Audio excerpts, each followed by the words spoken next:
চশমা museum, a house of world class, জলট্যাক মোড়, বহরমপুর মডার্ন হোটেলের সামনে। আরও একবার বেফাঁস মন্তব্য করলেন ফারাক্কার বিধায়ক আমিনুল ইসলাম। বিডিও অফিসের পর এবার নির্বাচন কমিশনকে সরাসরি হুঁশিয়ারি দিলেন তিনি বলেন, কঞ্চিতে চলবে না, লাঠির বাড়ি দিয়ে মাজা ভেঙে দিতে হবে নির্বাচন কমিশনের। মানুষকে নিয়ে ছেলে খেলা করছো, পাতাল থেকে ছেঁচড়ে বার করব। এই ঝান্ডা কঞ্চির ঝান্ডা চলবে না, লাঠিতে ভাঙতে হবে, লাঠিতে। কোমরকে ঢিলা করে দিতে হবে নির্বাচন কমিশনে। মানুষকে নিয়ে ছেলা কেলামো করছো, আর তুমি নিরাপত্তা নিয়ে ঘেরাটোপের মধ্যে আছো না? তুমি আকাশে আছো, পাতাল থেকে ছেঁচড়ে বের করবো, পাতাল থেকে বের করবো। আর আইন কার জন্য? মানুষের জন্যই।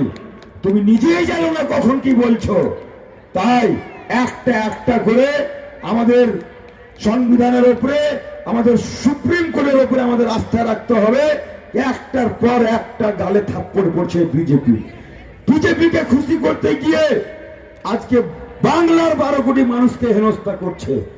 তাই এই নির্বাচন কমিশনের এখান থেকে আমি বলতে চাই, ওনাকে পদত্যাগ করা উচিত। ভাঁড় হয়ে গেছে, গাদ্দার হয়ে গেছে, দেখবেন অযোগ্য লোক। তাই সামনে দিনে আপনারা প্রস্তুত থাকুন, নিজে বাঁচার জন্য এবং আগামী প্রজন্মকে বাঁচাবার জন্য। যাই হোক, বলার অনেক কিছু ছিল, আমি শুধু ইশারায় বলবো, 19 তারিখে ফাইনাল লিস্ট বের হবে। তখন কিন্তু যদি সব ঠিকঠাক হয়, আর নচেত দেখবেন চারদিকে আগুনে আগুন জ্বলছে, কিচ্ছু করার নেই, কিচ্ছু করার নেই।